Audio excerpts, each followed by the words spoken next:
Ladies and gentlemen, good evening. My name's Charlie Jeffrey, Vice Principal, and I'm hosting the event this evening. And as with all inaugural lectures, this is a very special occasion.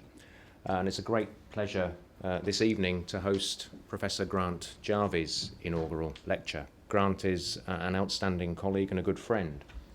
It's wonderful to see colleagues from a range of schools here at the University of Edinburgh, but also other universities. Great to see guests in the university from beyond the higher education sector, and great above all to see members of Grant's family here: Mary, David, Jamie, Kenny, Una and Ian. Grant Jarvie was born in Bells Hill near Motherwell. He holds a first degree in history and physical education from the University of Exeter, an MA in political economy from Queen's University in Ontario, Canada, and a PhD in sociology from the University of Leicester. Quite unusually for somebody doing an inaugural lecture, he has been awarded an honorary degree from the National Taiwan University. Grant's first academic appointment was at what's now Leeds Metropolitan University. He then moved to Warwick, where he brought into being the Warwick Centre for the Study of Sport, and where he began to leave his mark as an academic leader, becoming head of department for the first time and helping to set up the Warwick Graduate School. Came back to Scotland in 1995 and held chairs at Heriot-Watt and Stirling universities. And at Stirling, he helped to create and then lead what's now the School of Sport, and served as Vice Principal of the university for 2 periods. He came to us as Chair of Sport in July 2012.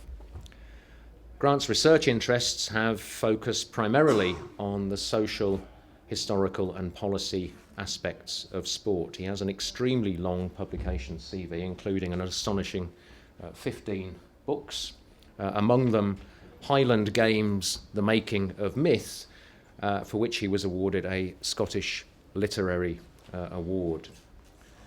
He has advised a range of governments in the UK, in Europe, in Asia and in Africa on matters of policy and development in his field of expertise. He works with the Prince Albert Foundation to promote peace and reconciliation through sport. He's an international advisor to UNESCO, a board member of QAA Scotland and of Sport Scotland, the national sports agency for Scotland. And he's one of the people who has shaped the great success that we expect the Commonwealth Games in Glasgow to be. There is a strong thread in all of this. Grant is somebody who is committed to his subject as an academic discipline, but he's also committed to his subject in its capacity to do good in our society. The title of his inaugural lecture tonight is Sport, More Than Just a Game. I bid you to welcome Grant Jarvie.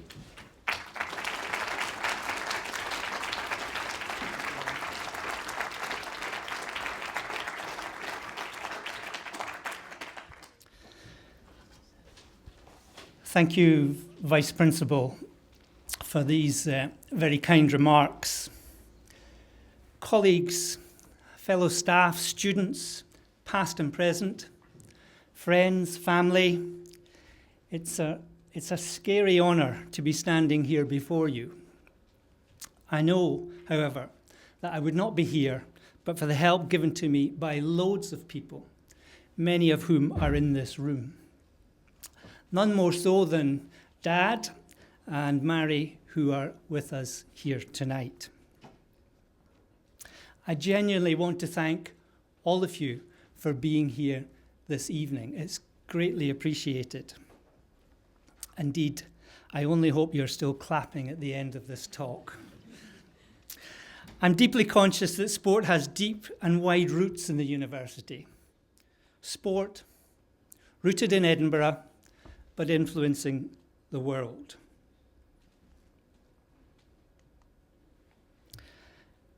This picture shows 1924 Olympic gold medalist Eric Liddell, being carried by students.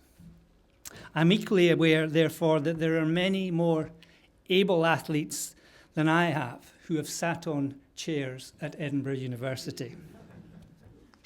However, I'm really grateful, and if not somewhat humbled, to be the first chair of sport at Edinburgh. So I also want to thank Edinburgh University. I consider myself incredibly lucky to have been able to build a career through sport. Not just sport, but mainly sport. It's a fantastic area to work in, as many of you know, because it can reach out to so many people, because it can take you really interesting places, areas of discovery, because it can open doors for people, communities, universities, and much more.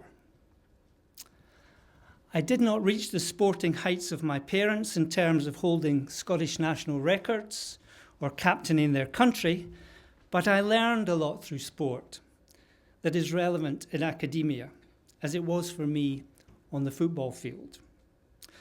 I learned to trust my own intuition, lead teams, develop strategy, help teams reach their potential, and support individuals.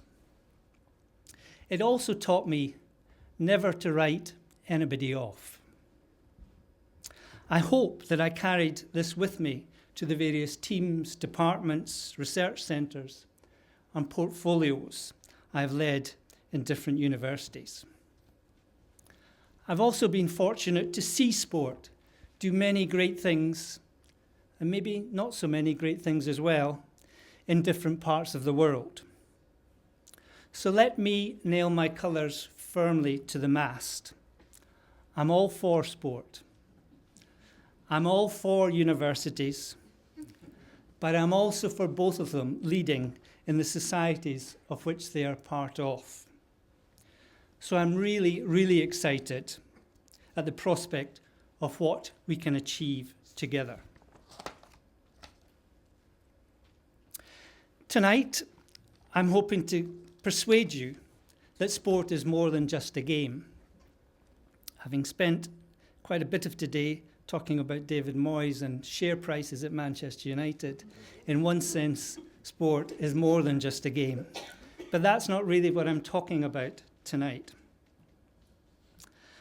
I believe that sport can be a positive force. I will set out some of the basic principles on sport and how it can underpin national life, how it impacted on the emergence of South Africa from the apartheid era, and how it strengthens communities from Dingwall to the wilds of Tinabruic, from Perth to Dundee, who both have teams in cup finals, from Mumbai to Nairobi and beyond.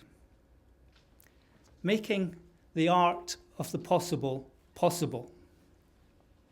Making sports policy, sports investment, sports research, sport advocacy, commitment, alignment, and the power of universities working for people, places, and communities.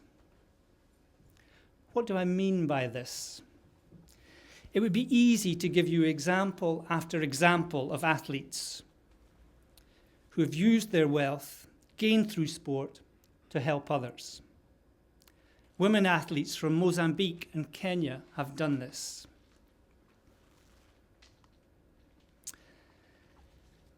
Maria Matola and Kenyan women athletes. I've done a couple of studies recently, been very lucky to work with a very talented researcher from Oxford, and we've recently published 2 studies on Kenyan women runners. But Maria Matola, first of all, you'll recognise her there with Kelly Holmes, former Olympic athlete, former women's 800-metre Olympic champion from Mozambique. In 1 year, she won $1 million from athletics. But she regularly sent money home to fund scholarships, equipment for farms, medicine, and much more. Athletics for Maria was more than just a game. It was a means to an end, but not just for her.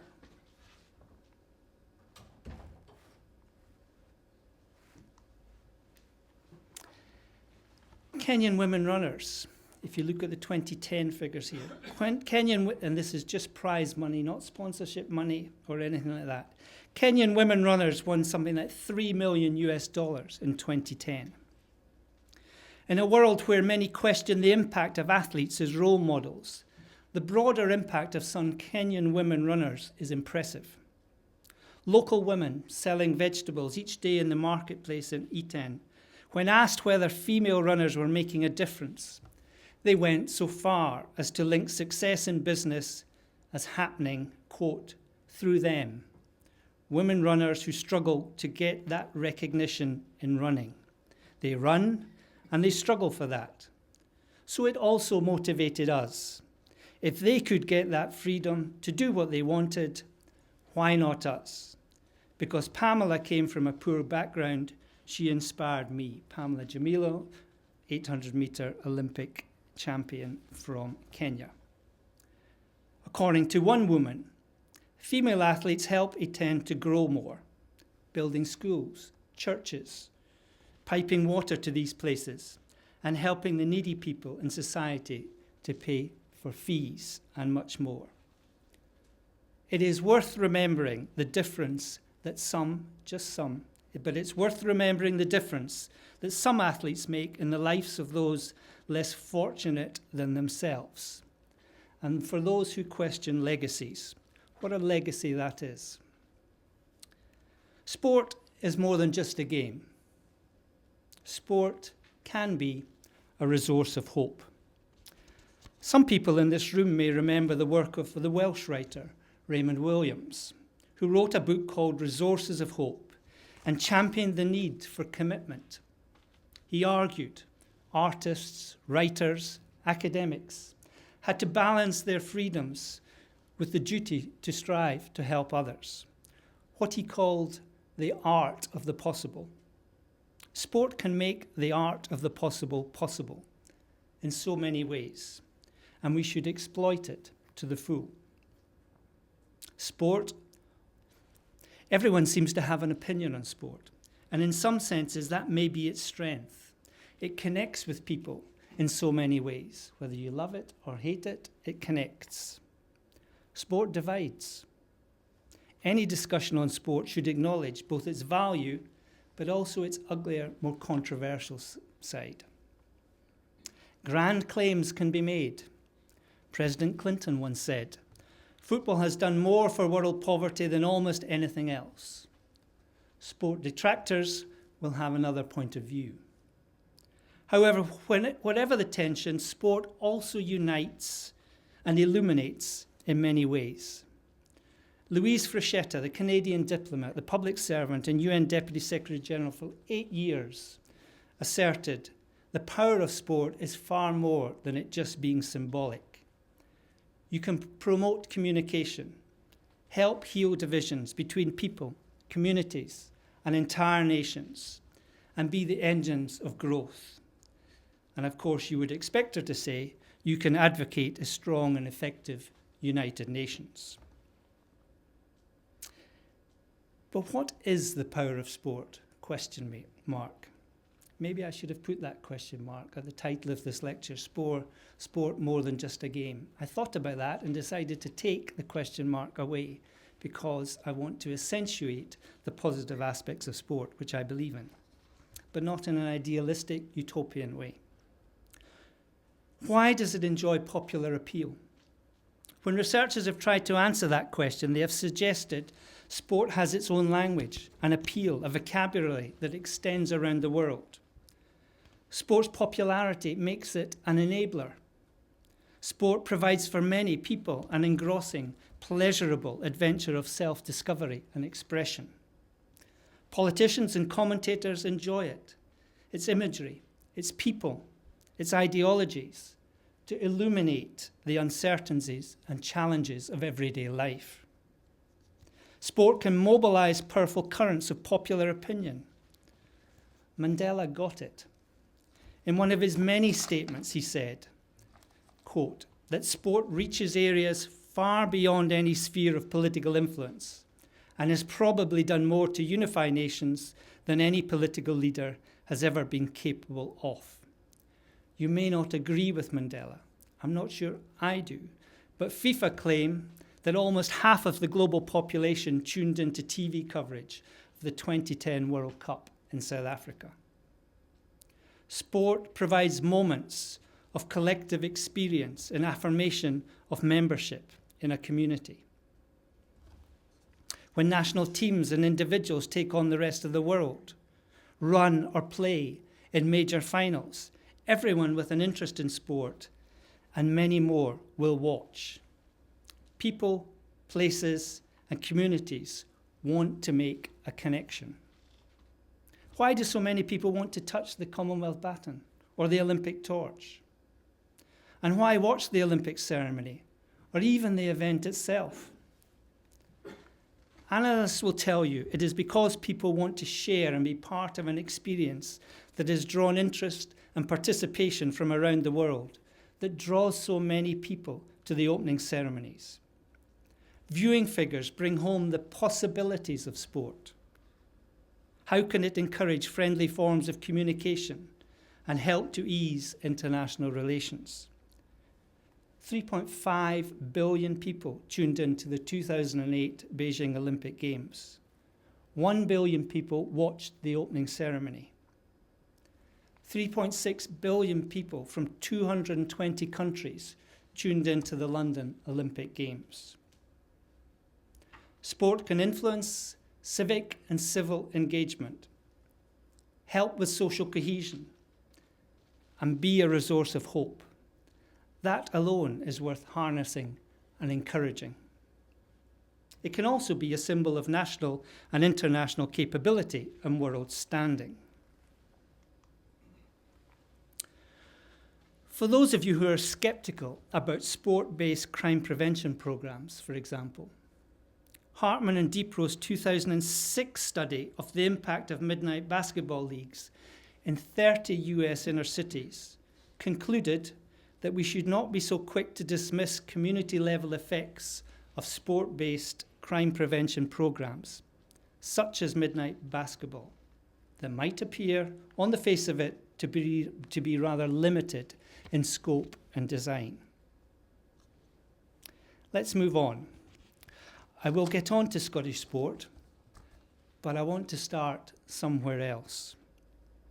I want to reflect upon South African sport, primarily because it allows me to illustrate a number of issues about the proposition that I'm putting to you tonight, that sport is more than just a game. The body of research on South African sport is well developed. And as a young academic, many moons ago, it was where I started to think about sport being more than just a game. I first wrote Class, Race and Sport in South Africa's Political Economy at the height of the anti-apartheid struggle. I was chuffed when the publisher asked if I would like to reissue it with a tribute to Nelson Mandela, and it was published again a few weeks ago. South African sport allows us to connect with a number of interesting areas and a number of issues. The impact of major sporting events, the impact of sporting interventions, and the much talked about L-word legacies. The role of sport in building human and economic capabilities. It was used to put pressure on the government during the apartheid years. Later, it was pivotal during the process of reconciliation and nation building.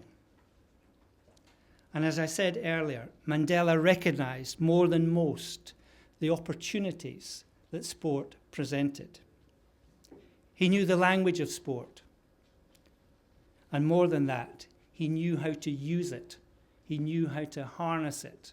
He recognized opportunities, and he took them. He talked of sport in a way that few people do. He said that sport has the power to change the world, to unite people in a way that little else does. It speaks to youth in a language they understand. It can create hope when once there was only despair. And as we know, Mandela used much of his time in prison to prepare for the future.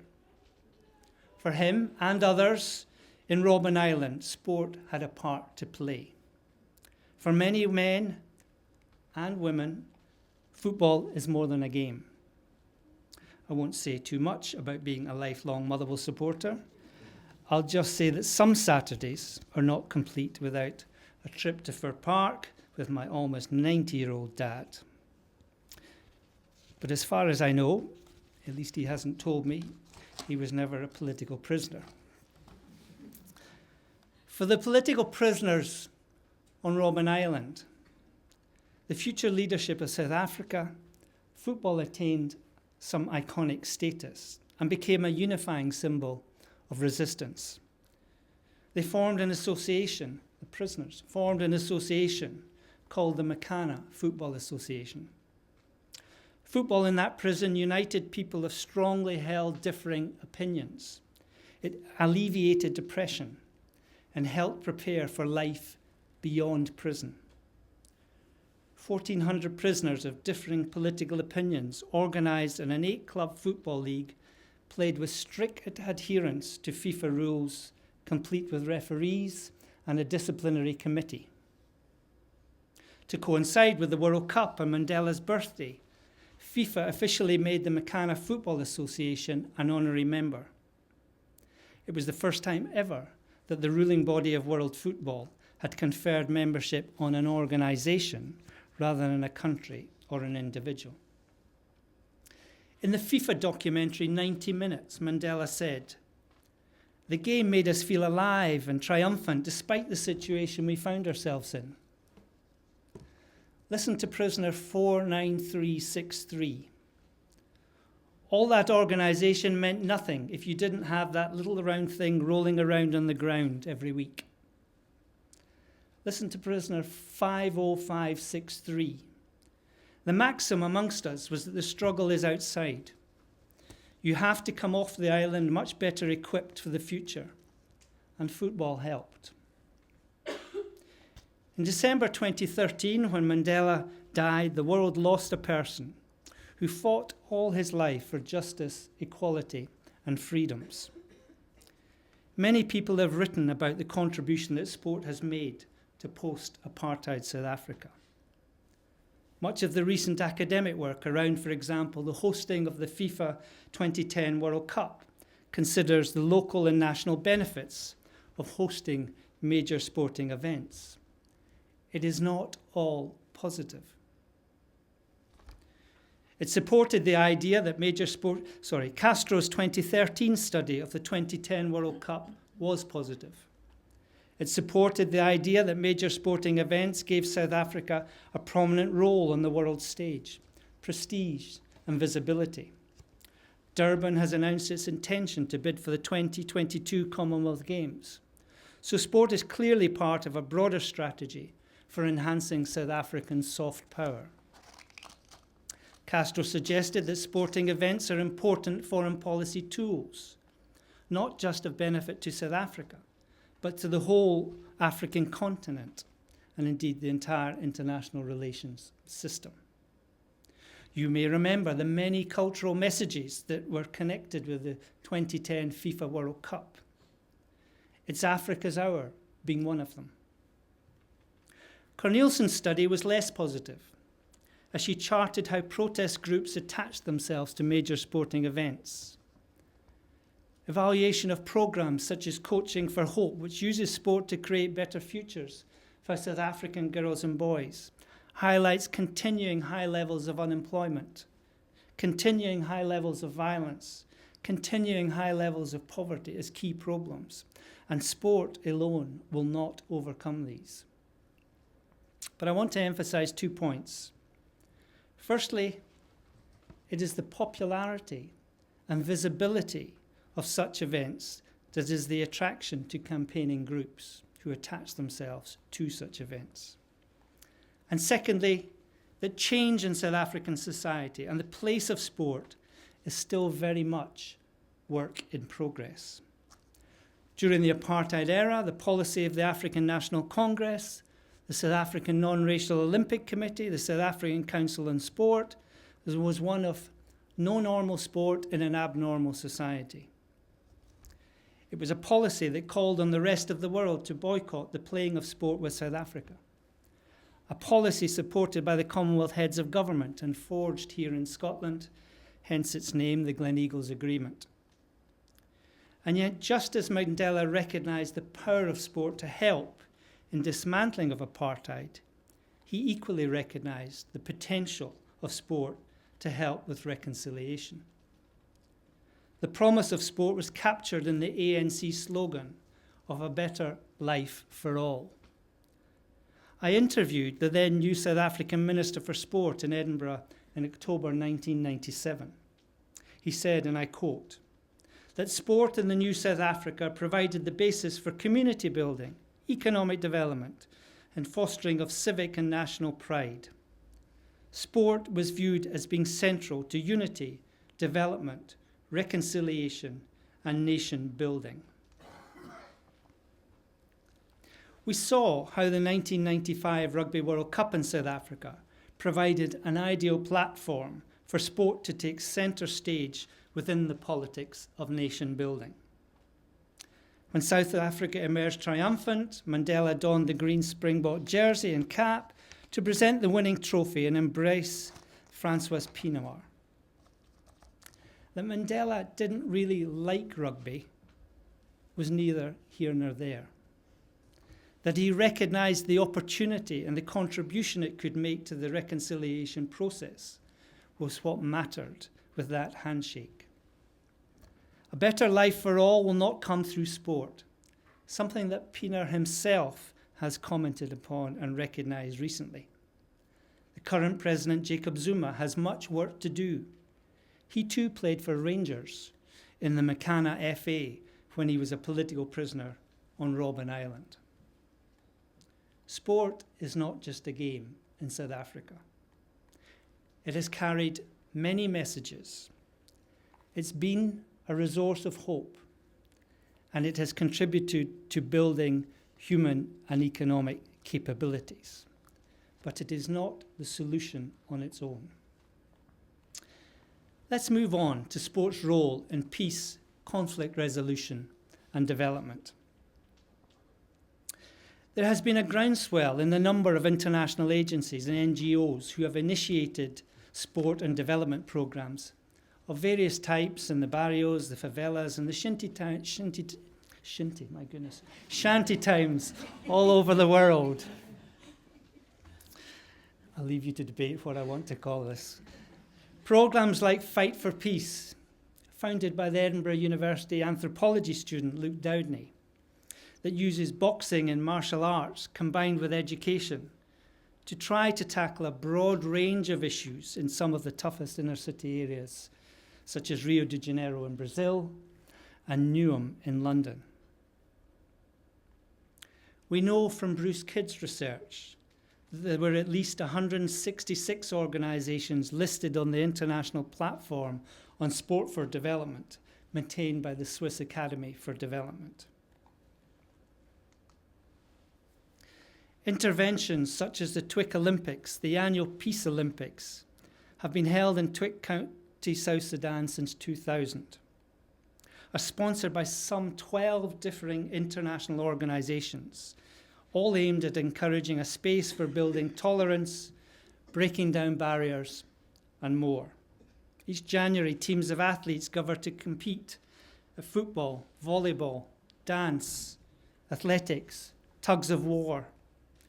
Competitions are full of people like James, who was drafted into the army at the age of 11, and in playing sports points out that nothing is normal for us. We know from studies evaluating the role of sport in the lives of both refugees and asylum seekers in different parts of the world that sport can help to provide a degree of normality when all around is not normal. The Norway Cup has taken place every year since 1972 and is one of the world's largest football tournaments for children aged 12 to 19. There have been around 30,000 participants, 52 nations, 1,200 volunteers. In 2012, 3,800 matches across 62 pitches. Huge. But the aim of the tournament is to create bonds between children and nations and win friends for Norway through sport. The Norwegian Minister of International Development talks of the role this project plays in producing internationalism and cooperation between Norway and, for example, Brazil, Kenya, Palestine. I accept that the world of sport needs to be more nuanced in evaluating what works, where, and under what circumstances. But we must not dismiss what sport can do. By 2002, the UN had created an interagency task force on sport for development and peace. It released its report, Sport for Development and Peace Towards Achieving the Millennium Development Goals. The report led to the creation of a working group at the 2004 Athens Olympic Games, and in addition, a United Nations office, poorly staffed, but at least a dedicated office to sport for development and peace. The report also paved the way for the UN to declare in 2005 as the International Year of Sport and Physical Education. That year, Kofi Annan pointed out that sport was a universal language. And in 2010, he said that sport brings our worlds together in a way few, if any, other activity can manage. Quote, "It has an almost unmatched role to play in promoting understanding, healing wounds, mobilizing support for social causes, and breaking down barriers." In the 8 years between October 2003 and 2011, the UN General Assembly passed 23 resolutions advocating a greater role for sport within international development and peacekeeping efforts. The 6th of April this year was the official International Day of Sport for Development for Peace. When the United Nations General Assembly made the announcement back in August 2013, it encouraged member states to recognize the role of sport in peace building and conflict resolution. This is the latest, perhaps, in a long line of events to acknowledge the way in which states, NGOs, and others have tried to harness the power of sport to intervene in areas made vulnerable by conflict, poverty, and inequality. Using sport to build a better world now has unprecedented social, political, and cultural momentum. Unfortunately, when an idea develops such widespread momentum, the urge to act sometimes pushes aside the need for critical reflection. Unreflective evangelism can take over, and we know from Kidd and Donnelly's work that there are important principles to be agreed upon before using sport to advance development and peace. To be fair, Kidd himself, when taking on numerous roles, such as the chair of the Commonwealth Ministers' Advisory Board on Sport, or the front person for various Canadian Olympic and Commonwealth bids, did more than most to hold governing bodies, NGOs, the IOC, indeed Canadian sport to account. Others have done this as well. In response to all of this, Kidd argues for bringing the state back into development, and he has championed this perspective in his own work with the Commonwealth. I'm delighted that people of the calibre of Bruce Kidd, currently interim Vice President at the University of Toronto, have agreed to work with us here at Edinburgh as Associate Member and Advisor to Edinburgh Sports Research. I think we have much to learn from places like Canada, as they have from us. The Universities of Edinburgh, Toronto will sign an agreement in June to work together. This is good for Scotland, good for sport and related areas, good for Edinburgh. Many political manifesto pledges could and maybe should be made around sport and international development. Canadian government's Mandela Scholarship Fund is $10 million, all of which is focused upon master's and PhD scholarships in Canadian universities. And I know that Scotland has Mandela ships, not sure, ships. However, many countries have set targets for the percentage of GDP they are prepared to spend on overseas development assistance. Canada has set this at 0.7% and is suggesting that 1% of this money could be allocated to international development work through sport. Norway funds sport and development scholarships for international students to attend Norwegian universities, where you can learn about sports policy, management, and international development. And you can do that here at Edinburgh. This leads me nicely on to Scottish sport, and then a few concluding remarks.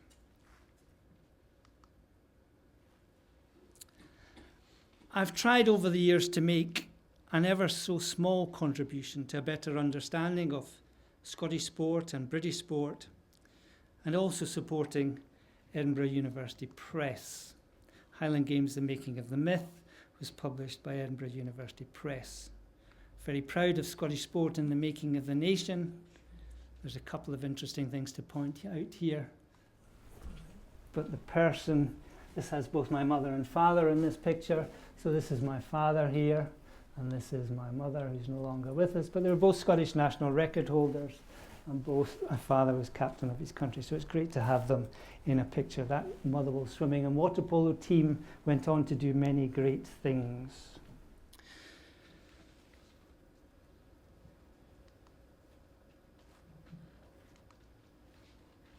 Sport is important to Scotland. Some of our streets are named after sports. It has been part of Scottish life for longer than some of us realise, and I could reel off a long list of dates. So popular was football that King James I restricted the playing of the game in 1424. The first sports clubs in Britain was formed by the Scottish Archers in 1676. The first official boxing rules were the Queensberry Rules, forged in 1867. In Glasgow in 1848, the rules of modern flat green bowling were set out.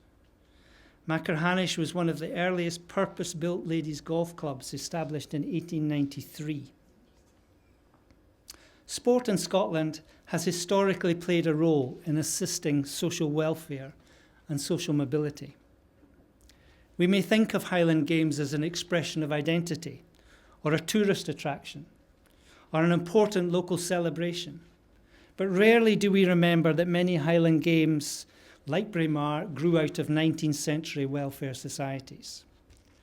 John Hope saw his football club, founded in Edinburgh in 1824, as a catalyst to broader welfare reforms for the Edinburgh poor, particularly health reforms given Hope's temperance beliefs. Listen to the modern female athlete.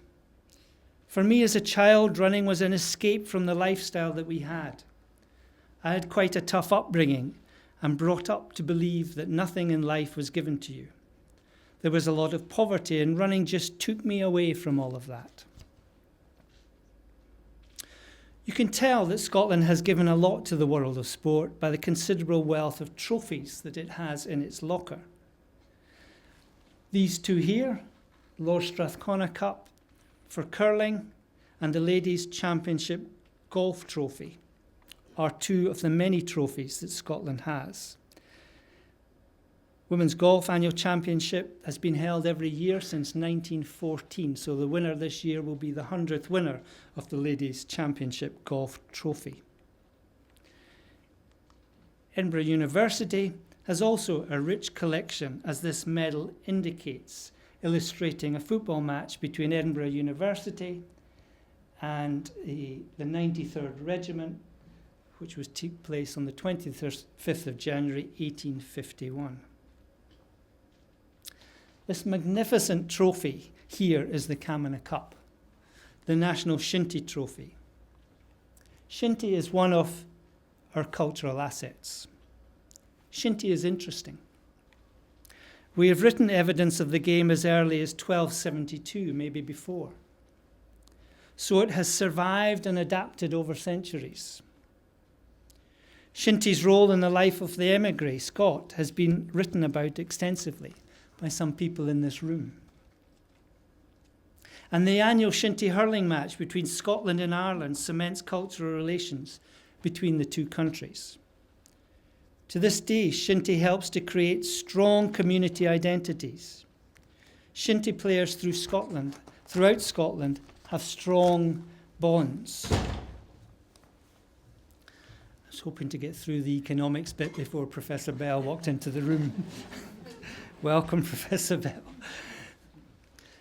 But that is one of the many reasons why, as a sports fan and an academic, I will argue vigorously in favour of maintaining public spaces, not just for helping to keep fit, but strengthening communities. Although adding to the country's rich mosaic of activity and affordable public spaces is vital. Shinty is an example of this. Imagine the alternative: people less fit, enthusiasm dying, communities fragmented and undermined. But it's more than this. There are enough quantitative and qualitative studies to support arguments for sports investment and imaginative policy around community sport, participation, volunteering, and civic engagement. Delaney and Keeney's analysis of sport and social capital found a positive correlation between sport and participation in other things. That is to say, not just bonding, but bridging into other aspects. They found that sports club members were more likely to vote, contact a politician, sign a petition, have higher levels of trust. I could push this further. Former Secretary General for Europe asserted, the hidden face of sport is also the tens of thousands of enthusiasts who find in their football, rowing, athletics, and rock climbing clubs a place for meeting and exchange, but above all, the training ground for community life. Sports participation tends to get headline news because of its association with health, and rightly so. But the civil renewal and social cohesion arguments are just as compelling. Sport Scotland, in my view, has rightly placed an emphasis on the development of community sports hubs. 165 community sports hubs to be created by 2016, and very much premised upon the idea of what works for individual communities. That is a good legacy. We can always do more, but the facilities we have in Scotland for sport have moved on at pace. As the example of Shinty illustrated, an investment in sport that promotes social cohesion rather than fragmentation and affordable and shared public services is part of the social glue that helps communities. Giving everybody the chance to experience the very best of what sport and other aspects of culture have to offer. Consider this, the true story of two little girls aged about 6, who arrived hand in hand, emerged from the changing rooms with their bathing suits over their pants and vests. They had never been to a swimming pool. Before, the staff reacted beautifully. They did not make the children feel silly, but unobtrusively showed them what to do. And when the 1-hour session finished, those wee friends dried themselves off, put on their clothes, ran out to join the long queue of kids all over again, thrilled at what they had achieved. These sort of things don't just happen by accident. Affordable, open, safe, public spaces with well-trained professionals. That is investment, leadership, training, and political will can all make happen. Sport is increasingly cited as being economically important to Scotland. As I mentioned earlier, I do not have time to dwell on this in any depth. With my friend Professor Bell in the audience, I would be petrified to do so. But KPMG and Oxford Economics have estimated golf to be worth 496 million to Scotland's GDP. The Ryder Cup is estimated to be worth 100 million alone. The direct economic impact of the same event when held in Wales was 82 million. The Commonwealth Games is estimated to be worth 35 million to the city of Glasgow alone in terms of additional economic activity. So the role of sport in building communities, contributing to social mobility and welfare is not new. It also makes an economic contribution, but just a contribution. It's more than just a game. I would like to say something about sport winning friends before concluding. The Norwegians, the Dutch, the Chinese, and indeed the UK governments have all used sport to win friends. When Martin Davidson launched the new Centre for Cultural Relations here at Edinburgh, he said, Manchester United claims to have 108 million fans in China. Maybe less these days. But he went on to say, and I quote, "This is still considerably more than belonging to the Communist Party of China, which has around 85 million members." Now, I think his figures and definition of fans might be a bit loose, but the point is well made. There are an awful lot of people in China who feel a connection with a sports club in Britain and therefore have an interest in and an attraction to UK. We need to take advantage of sport's global currency and further the part that sport can play in winning friends for Scotland and for other countries. It's more than 50 years since Chataway and Goddard, in a war without weapons, attempted to chart the place of international sport in society. You may remember that they discussed the role of sport in the Cold War, in South Africa, in the American civil rights struggle, and in the brokering of diplomatic relations between the USA and China. More recently, we have Victor Cha's insider account of sporting diplomacy at work in international affairs between Asia and US. Cha, the former Director of Asian Affairs for the White House. And he said, "Sport matters because it can provide opportunities for intervention. Sport matters because it can help influence winning friends. Sport matters because it can be less aloof than some other forms of diplomacy. International sport can have a direct and indirect effect, not just in terms of winning friends, easing tensions, but helping countries talk to each other. It can also do other things. For instance, the episodic cricket diplomacy between India and Pakistan demonstrates a shared common interest in cricket. And this, from time to time, has helped to cool relations, despite decades of bitterness. The footballer Didier Drogba used the Ivory Coast qualification for the 2006 World Cup in Germany to try to ease tensions in his own country. Quote, "The only country in Africa with such wealth cannot sink into war like this. Please put down your weapons, organise the elections, and things will be better," he said. The intervention became known as Drogba diplomacy. It provided a moment, but just a moment. Sport is mentioned 30 times in Persuasion and Power in the Modern World, the recent 150-page House of Lords report on the use of soft power, which was published a few weeks ago. Whether it is winning friends, influencing outcomes, resolving conflicts and tension, sport can help Scotland to be outward-looking. Students, as well as diplomats, need to know how to develop legitimacy from the ground up through sport, and what works where and when and under what circumstances. Sport cannot solve the problems of the world. We wouldn't expect it to. Unfortunately, it sometimes contributes to them, as in the case of El Salvador and Honduras, when fans and players literally fought out 3 bitterly contested FIFA World Cup qualifiers in 1969, and this became a trigger for war. It can go wrong as well. Dare I say it, a degree of sporting competency is sometimes needed. The then Australian Prime Minister John Howard, while visiting Pakistan in 2008, failed to land a ball remotely near the wicket and caused Australia great embarrassment because of his lack of cricket proficiency. I was asked to run a workshop on all of this in Monaco last November for some 700 people. And what struck me was the number of embassy officials and diplomats in that workshop, wanting to know how sport could help society.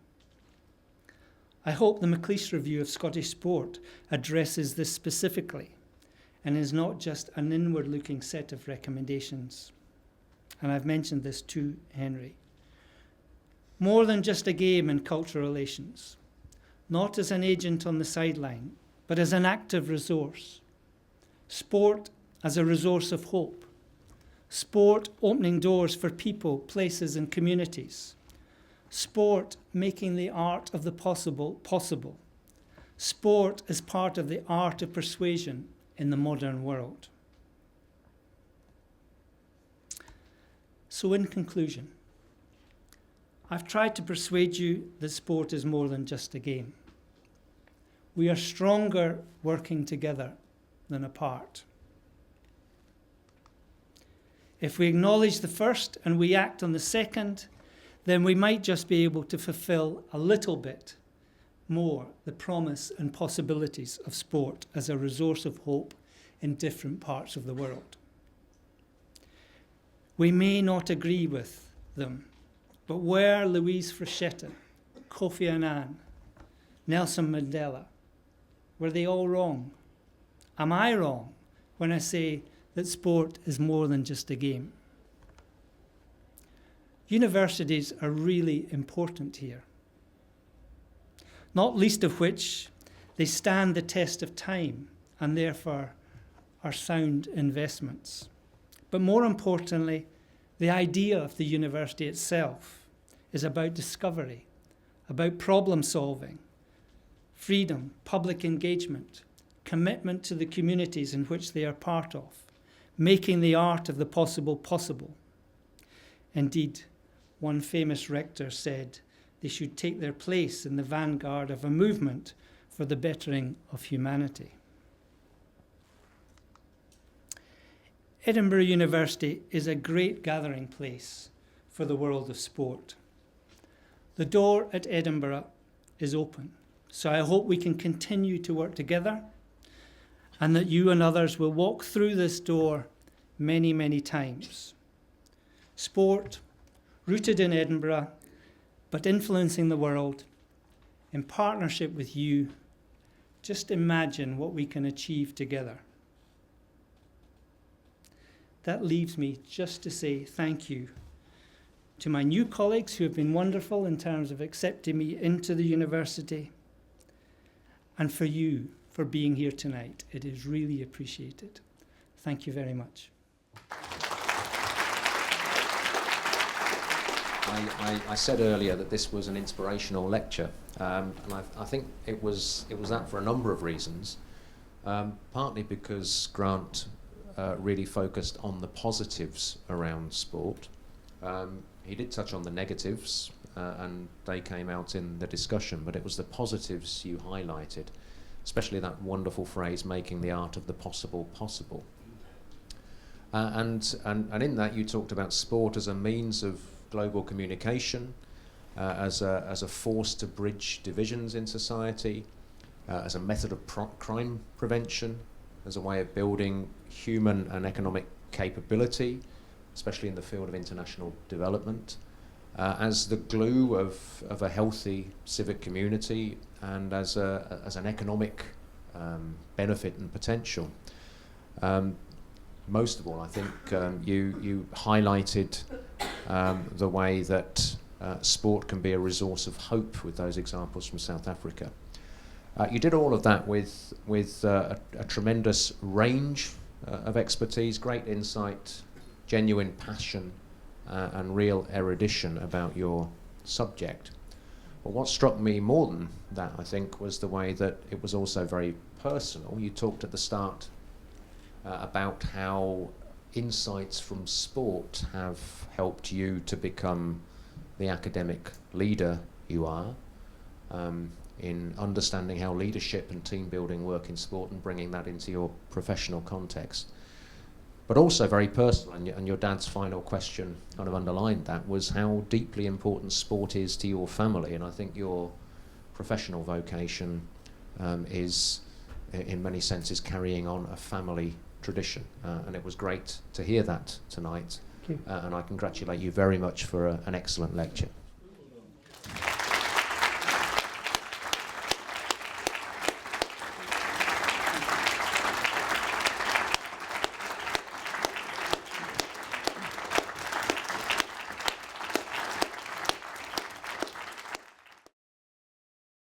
This production is brought to you by the University of Edinburgh.